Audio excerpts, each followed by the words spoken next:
Shirley Winter Show. Live, local, relevant,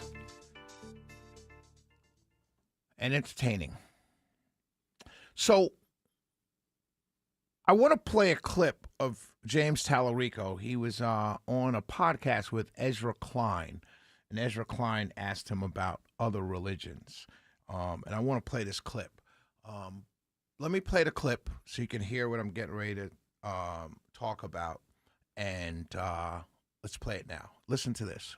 I believe Christianity points to the truth. I also think other religions of love point to the same truth.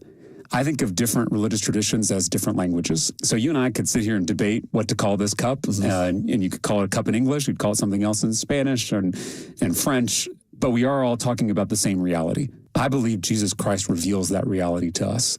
But I also think that other traditions reveal that reality in their own ways with their own symbol structures. And I've learned more about my tradition by learning more about Buddhism and Hinduism and Islam and Judaism. And so I see these beautiful faith traditions as circling the same truth about the universe, about the cosmos. And that truth is inherently a mystery. And I think the most destructive thing is when religion becomes an end in and of itself. That's when religion implodes. So you listen to that. Let me take you back a little bit to how I was raised, okay? I'm not here to do anything on theology, who's right and wrong, all that stuff. I'm not doing that. You can call in and do whatever, say whatever you want to say. But let me tell you how I was raised, because I fundamentally understand what this man is saying. And I believe that many voters will also. And I believe it's very dangerous for Republicans to take what he just said and make it into something that it's not. Because I think many voters understand clearly what he is saying. So let me tell you about my upbringing. I was raised in Harlem, New York. First of all, being raised in a city like New York is like no other place, okay? Growing up, I had Jewish friends. I had Orthodox Jewish friends. I had friends who did not, they were Jewish, but really in name only. They never went to synagogue.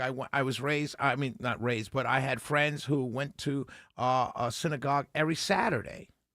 And you couldn't, I had a friend in high school who couldn't play football because our games were on Saturdays. That's how religious, how faithful his family was. I also had friends who were Hindu.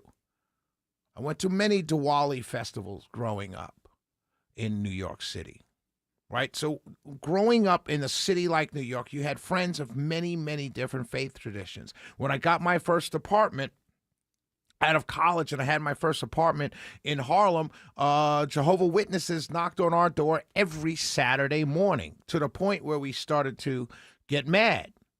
We answered the door naked sometime just so they wouldn't come back because they knock on the door Saturday mornings. We've been partying all night, Friday night. Just probably went to bed a couple hours before they knocked on the door. But so, growing up, and I have friends now who are Jehovah's Witnesses. All right. So my friendships and growing up, even to this day, but my friendships, especially growing up, when I was formulating my ideas, when I was becoming a man that I am now, I had men and women who had from many different faith traditions. Some today, I have several friends who are just atheists. Right? And so I was raised in a way where we respected all of these different faith traditions. And it wasn't really until I moved down here that I realized that there were people who truly felt that their way was the only way. Before coming to the South, I had never thought that way. And I didn't think other people thought that way because I had never experienced it growing up in New York City.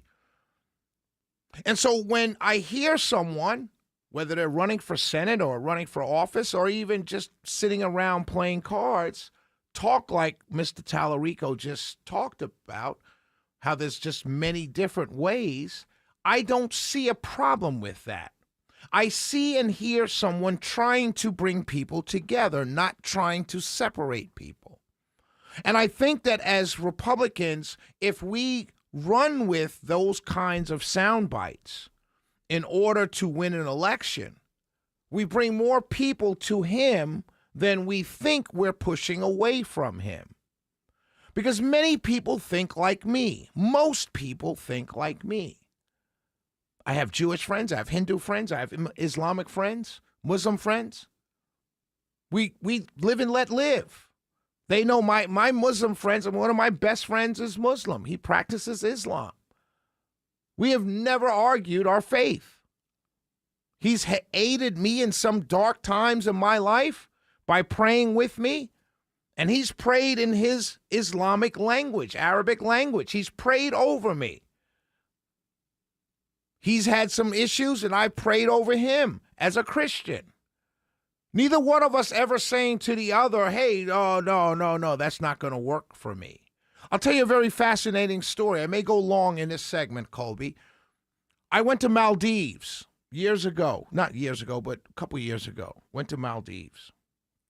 The capital country where you land before you go to the island, because Maldives is a series of islands, right? But they have a capital.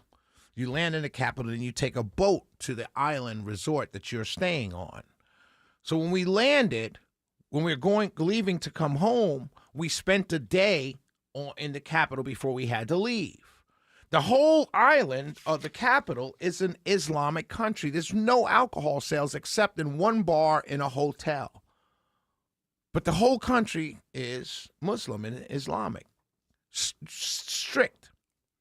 And so while we were there walking around and taking pictures and seeing some of the landmarks of the capital, we came. It was the five. They pray 5 times a day. It was one of the prayer moments. The trumpet sounded for prayer, and a lot of people, most of the people that were around, our cab driver had to, the guy that was kind of leading us, our tour guide, said, "I have to pray." And everyone went to pray. I, as a Christian, I didn't continue doing what I was doing. I stopped.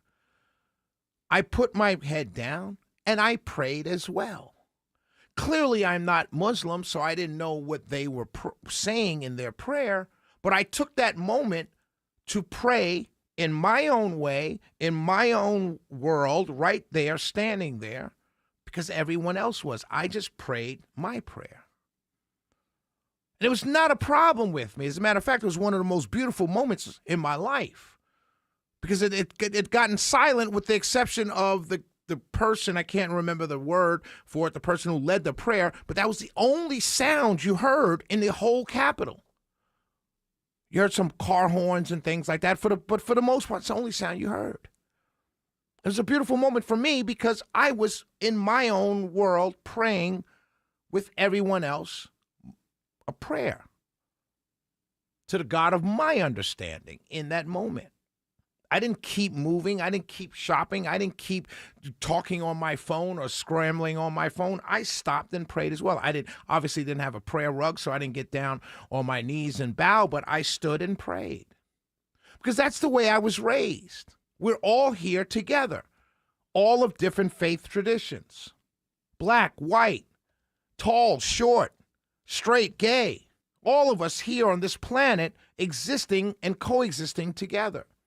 So when James Talarico, who's actually running for U.S. Senate in a large state with Hindus and Muslims and Jews and Buddhists, he's saying, my faith tradition teaches me Jesus is the way, but I respect the others who think something differently. And in his worldview, we're all seeking that mysterious truth.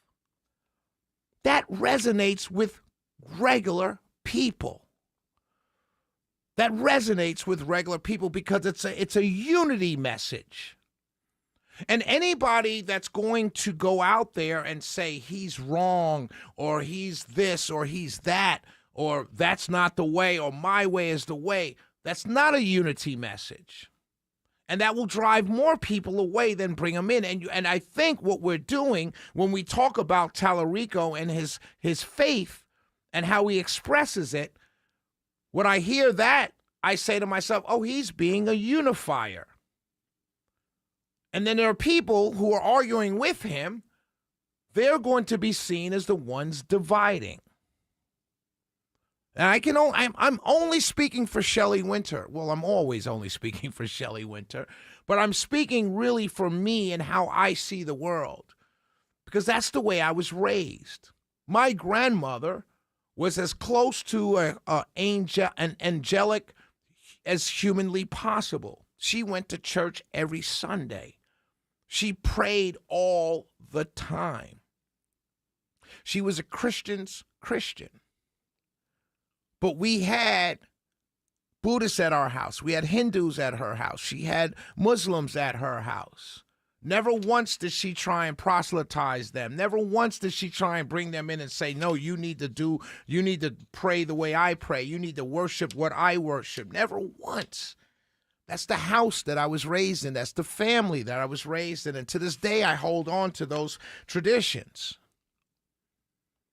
And I'm telling you, in a divided political world, in a divided world on racial lines, on religious lines, on all the lines of division that we can have, gender, politics, everything, racially, all the dividing lines in this country, trust me when I tell you, the guy running for Senate in a state like Texas with a message like that is going to draw more people to him than those who are pushing that message out and saying he's wrong. It's not like that. My way is the only way. That's a huge mistake Republicans are making. I'm telling you, I know it to be true, because the way I was raised was probably closer to the way most people were raised in this country, whether they're in Georgia or Texas or New York City. It's the Shelley Winter Show. 404-872-0750, 1-800-WSB-TALK. We will be right back.